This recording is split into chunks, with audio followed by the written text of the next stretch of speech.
Assalamualaikum warahmatullahi wabarakatuh. Hajime Maste, watashi wa Rati desu. Selamat datang di mata kuliah politik dan pemerintahan Jepang. Saya Rati Herning-Tias, pengampu untuk mata kuliah ini. Mata kuliah politik dan pemerintahan Jepang adalah mata kuliah pilihan umum bagi mahasiswa yang sudah duduk di semester 5. Setiap mahasiswa dari konsentrasi apapun bisa memilih mata kuliah ini sebagai mata kuliah pilihan umum mereka. Apa saja yang akan kita lakukan dalam satu semester ini? Mata kuliah ini akan disebut sebagai mata kuliah yang melakukan kegiatan kelas membaca dan diskusi. Kita akan menyebutnya sebagai kelas membaca dan diskusi karena aktivitas utama dari mata kuliah ini adalah membaca referensi dan mendiskusikan hasil bacaan tersebut bersama dengan teman-teman sekelasnya. Nanti, mahasiswa akan dibagi menjadi beberapa kelompok, yang masing-masing kelompok akan mendapatkan topik tertentu, serta referensi utama yang menjadi dasar bagi bacaan mereka dan membagikan hasil bacaan tersebut bersama dengan aktivitas kelas dengan teman-teman yang lain. Secara umum, mata kuliah ini akan dilakukan 16 pertemuan. 4 pertemuan adalah uji kompetensi dan 12 pertemuan akan berisi materi dan diskusi kelas. Mahasiswa diharapkan akan berpartisipasi aktif, menjadi bagian dari membaca dan berbagi pengetahuan dari hasil bacaan tersebut, sehingga teman-teman mahasiswa diharapkan setelah selesai mengikuti mata kuliah ini, akan memiliki kemampuan mendeskripsikan, menjelaskan, dan membuat analisis terhadap politik dan pemerintahan Jepang.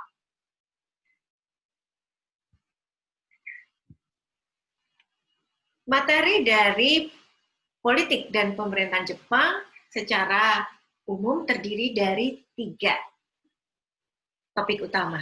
Yang pertama adalah sejarah dan dinamika politik dan pemerintahan Jepang dengan melihat aktor-aktor yang berperan besar terhadap proses pembuatan kebijakan politiknya. Yang kedua, kita akan membahas tentang isu yang terkait dengan politik, ekonomi, sosial budaya, dan satu isu non-tradisional yang kita akan pilih topiknya tentang isu lingkungan dan hak asasi manusia. Yang ketiga, kita akan bicara tentang isu relasi. Bagaimana relasi Jepang dengan beberapa negara dan kawasan utama, seperti Amerika, Uni Eropa, kawasan Asia Timur, dan Asia Tenggara. Untuk memberikan gambaran tentang kegiatan perkuliahan kita satu semester ke depan, berikut saya tampilkan peta kompetensi mata kuliah politik dan pemerintahan Jepang. Kita akan memiliki 14 proses pembelajaran yang akan kita mulai pada pertemuan pertama dan kedua yang akan membahas tentang politik dan pemerintahan Jepang ditinjau dari aspek sejarah dan konstitusi. Pada pertemuan ketiga dan keempat, kita akan lebih banyak membicarakan tentang aktor-aktor pembuat kebijakan luar negerinya yang terdiri dari 2 kategori aktor. Aktor yang pertama adalah aktor pemerintah dan aktor yang selanjutnya adalah aktor non-pemerintah yang akan diwakili oleh subnational government dan NGO atau non-governmental organization. Pada layer yang ketiga, kita akan lebih banyak membicarakan tentang isu. Ada 5 isu yang akan kita bahas pada bagian ini. Yang pertama adalah tentang isu politik, kedua isu ekonomi, yang ketiga isu sosial dan budaya, dan yang keempat adalah isu non-tradisional, di mana kita akan membahas tentang isu lingkungan. Satu lagi kita akan menjelaskan tentang relasi. Relasi yang akan kita bahas di sini adalah relasi antara Jepang dengan organisasi internasional dan relasi Jepang dengan beberapa negara utama, serta kawasan-kawasan utama.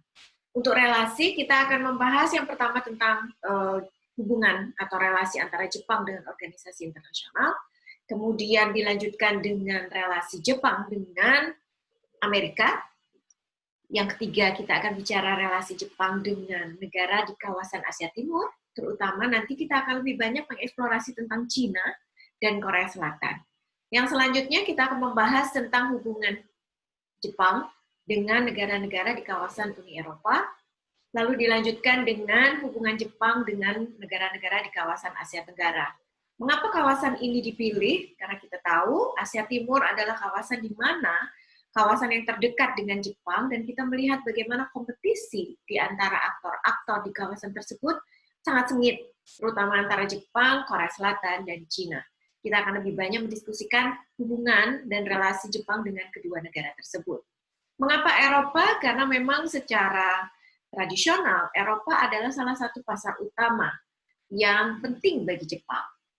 Kalau Asia Tenggara, kita akan membicarakan Asia Tenggara karena Asia Tenggara sampai hari ini adalah kawasan yang dianggap paling progresif, paling potensial, dan menjanjikan keuntungan sebagai wilayah pasar dan juga kawasan untuk mempertahankan posisi Jepang tetap penting, tetap strategis di kawasan Asia.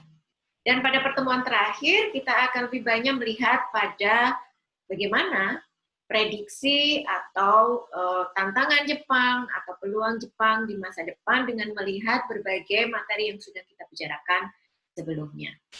Jadi, itu adalah gambaran tentang bagaimana mata kuliah ini akan kita lakukan selama satu semester ini dengan meliputi 3 topik utama.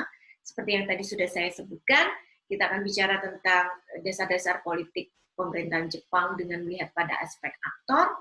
Kemudian kita akan bicara tentang isu-isu strategis dan penting bagi politik dan pemerintahan Jepang.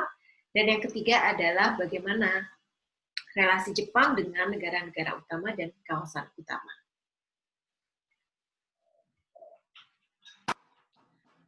Untuk penilaian, kita akan menggunakan 3 komponen penilaian utama.